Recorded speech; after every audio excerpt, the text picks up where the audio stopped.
Hello everyone and welcome back to another video. We begin this session today with doing some side steps,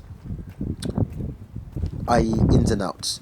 So this helps to improve lateral movements by stretching the hip flexors and the groin. You are to do 10 of each in and out on each foot. We then move on to calf raises. Ironically, they don't actually help with the calves, but they do reduce injuries by strengthening and conditioning the hamstrings and the quads. You should feel it pulling at the back of your hamstring every time you do a rep. You are to do 10 reps of each on both feet.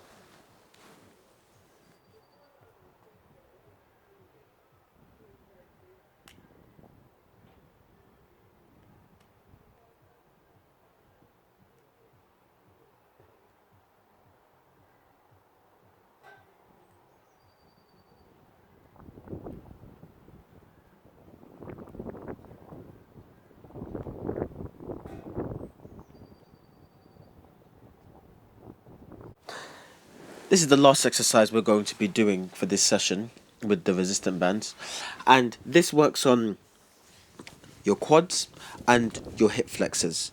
There's many different names for this type of exercise, but me personally, I call it sideways leg raises.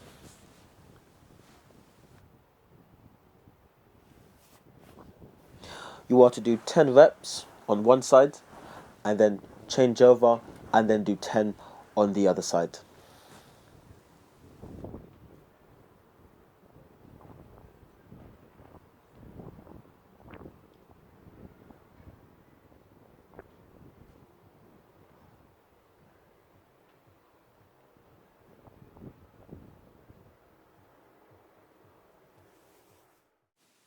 We then begin the first exercise in our ball mastery.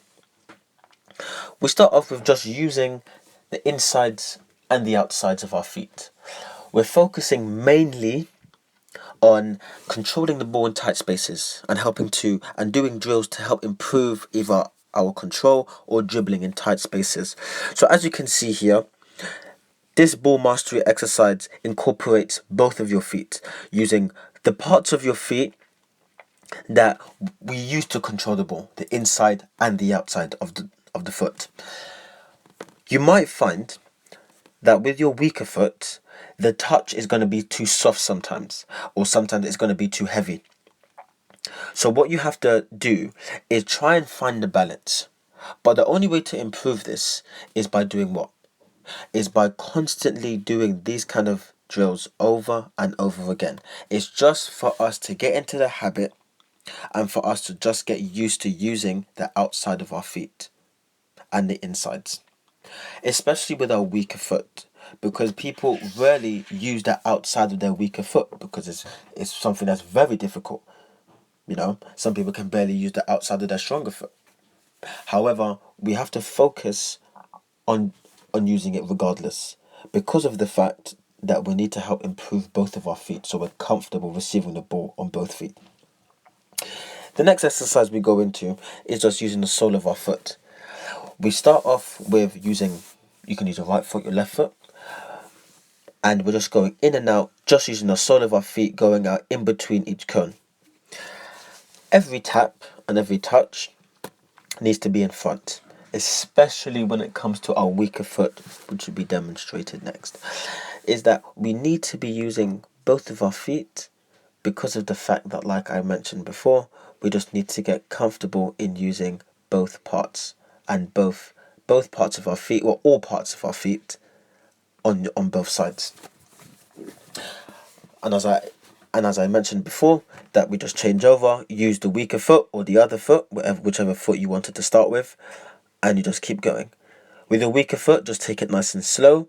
There's no need to do it at speed unless you can do it at speed and have great success.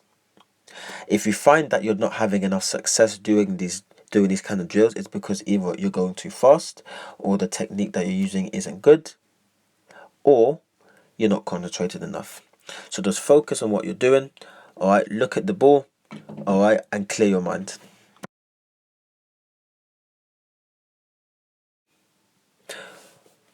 For the last ball mastery exercise, we're just doing toe taps in and out in between each cone. So, like I said in the previous exercise, we have to make sure that every touch is in front.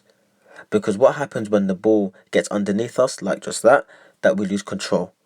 And that we end up, the momentum is taking us to do the next touch, but we can't because the ball's stuck underneath us. So the touch of the ball has to match your momentum.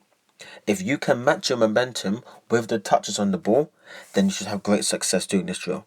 But sometimes what happens is that the touch is too small and then it sticks underneath you. Especially you might find with your weaker foot. But we just have to keep going. The thing about these kind of ball mastery exercises is that the more you do them, the faster and the more success that you'll get. So it doesn't matter if for the first time you can't do it, it's just all about you getting in that repetition. We then end the session with some physical exercises, with shoulder taps to begin with. All we're doing is starting in a press-up position, and we're just tapping the opposite shoulder with the opposite hand. So right hand to left shoulder, left hand to right shoulder. You're going to do 20 reps and 2 sets.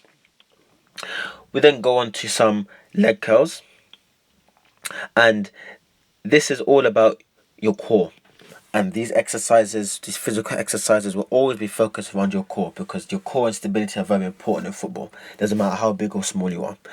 So you lie flat on the floor, feet together, feet off the floor, and you just bring your legs as far as you can, as close as you can to your chest, and then stretch them out. Do it as slow as you can. Alright, you should then feel it in your core, and you should feel the core burning. That's how you know you're doing that exercise correctly. You are to do 20 reps and 2 sets of these as well. You can also keep your hands on the floor, as you can see, just to maintain that balance.